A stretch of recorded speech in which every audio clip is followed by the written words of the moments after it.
Hello, dear students.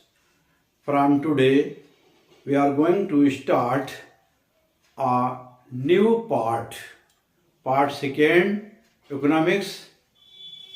प्यारे बच्चों, आज हमारा जो इकोनॉमिक्स का जो पार्ट फर्स्ट था वो कंप्लीट हो चुका है और आज हम शुरू कर रहे हैं पार्ट सेकेंड यानी खंड खा चैप्टर 14 प्रारंभिक समष्टि अर्थशास्त्र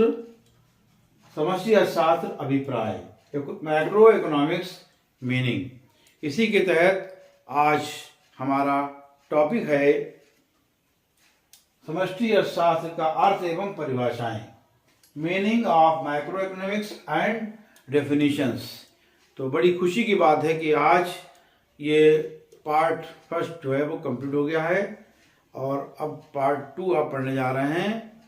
प्यारे बच्चों, आज से एक नया, अभी तक आप पढ़ रहे थे माइक्रो इकोनॉमिक्स व्यष्टि अर्थशास्त्र और अब आप पढ़ेंगे समष्टि अर्थशास्त्र जो एक व्यापक अर्थशास्त्र है। तो इसी के तहत एक टॉपिक आपका ये है आज का meaning of macro economics. Meaning of यानी इसका अर्थ क्या है, इसका नाम जो है समष्टि अर्थशास्त्र या मैक्रो नाम क्यों दिया गया। प्यारे बच्चों, अंग्रेजी का मैक्रो जो मैक्रो वर्ड है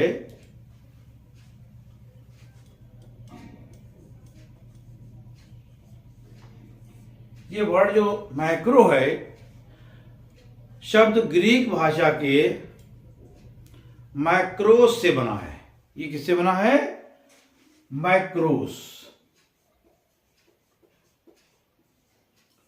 ये ग्रीक भाषा के मैक्रो से बना है जिसका अर्थ होता है विशाल या बड़ा। इसका अर्थ क्या होता है? विशाल।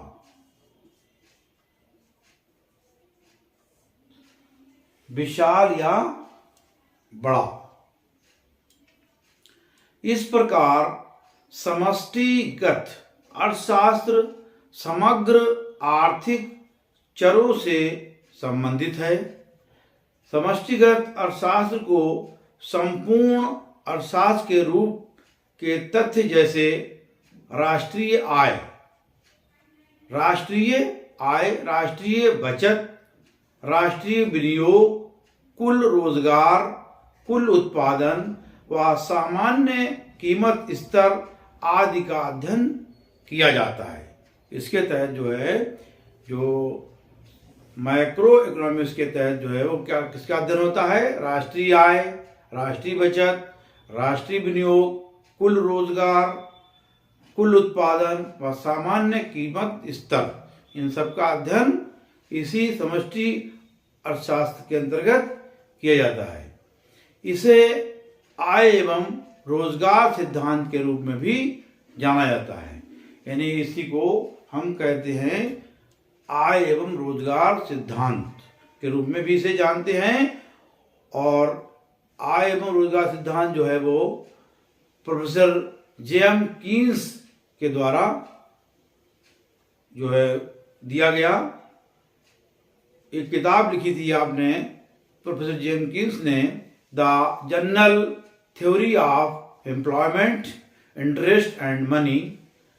इसमें इसका वर्णन डिटेल में इसका मिलता है। तो ये क्योंकि इसकी मुख्य विषय वस्तु आय एवं रोजगार के निर्धारकों एवं उनमें आने वाले उतार चढ़ाव के कारणों से संबंधित है। समष्टि अर्थशास्त्र क्षेत्रीय, राष्ट्रीय व अंतर्राष्ट्रीय अर्थव्यवस्थाओं को समझाने का प्रयास करता है। यानी जो समष्टि अर्थशास्त्र है, इसका समष्टि अर्थशास्त्र का काम क्या है?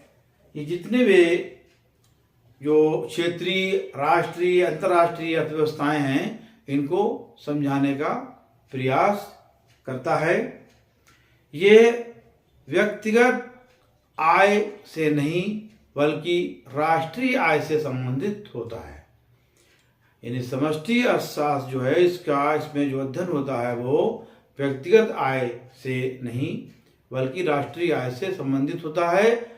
यानी कि जो हम इससे पहले आपने पढ़ा वो व्यष्टि अर्थशास्त्र माइक्रो इकोनॉमिक्स, वहाँ पर व्यक्तिगत जो है व्यक्तिगत आय से संबंधित होता है माइक्रो इकोनॉमिक्स, और मैक्रो इकोनॉमिक्स जो है वो राष्ट्रीय आय से संबंधित होता है।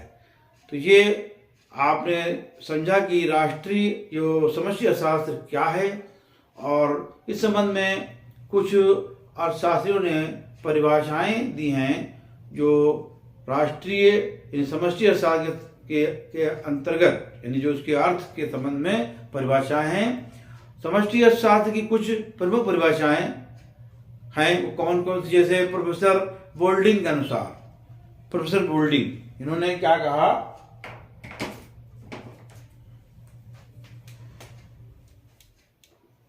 प्रोफेसर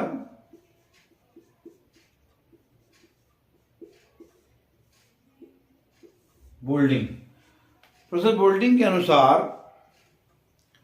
अर्थशास्त्र जो समष्टि अर्थशास्त्र क्या है, समष्टि अर्थशास्त्र व्यक्तिगत मात्राओं का अध्ययन नहीं करता बल्कि इन मात्राओं के समूह का अध्ययन करता है। व्यक्तिगत आयों का नहीं अपितु राष्ट्रीय आय का, व्यक्तिगत कीमतों का नहीं बल्कि सामान्य कीमत स्तर का, व्यक्तिगत उत्पादन का नहीं बल्कि राष्ट्रीय उत्पादन का।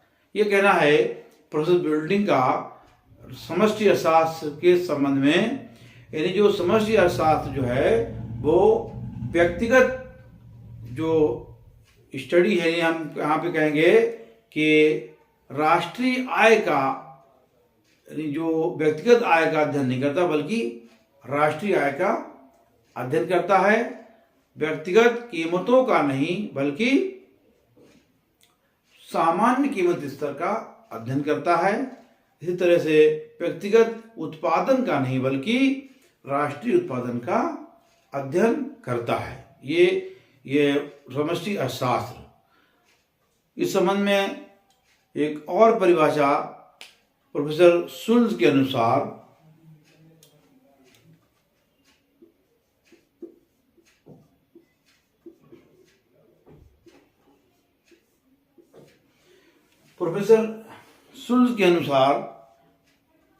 समष्टि अर्थशास्त्र की परिभाषा क्या है, समष्टि अर्थशास्त्र का मुख्य यंत्र राष्ट्रीय आय विश्लेषण है। इनका कहना है प्रोफेसर शुल्ज का मुख्य यंत्र जो है राष्ट्रीय आय विश्लेषण। ये परिभाषा बहुत ही छोटी परिभाषा है जो प्रोफेसर शुल्ज द्वारा दी गई, आप लोगों को आसानी से ये याद हो जाएगी। तो प्रोफेसर शुल्ज क्या कह रहे हैं कि समष्टि अर्थशास्त्र का मुख्य यंत्र राष्ट्रीय आय विश्लेषण है। इस संबंध में एमएच स्पेंसर ने परिभाषा दी है। एमएच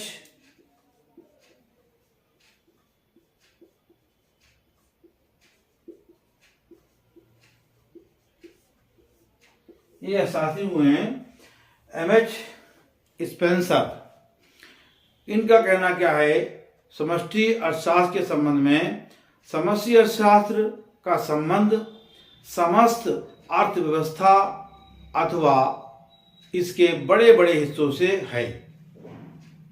इसके अंतर्गत ऐसी समस्याओं का अध्ययन किया जाता है जैसे बेरोजगारी का स्तर, मुद्रास्फीति की दर, राष्ट्र का कुल उत्पादन आदि, जिनका संपूर्ण अर्थव्यवस्था के लिए महत्व होता है।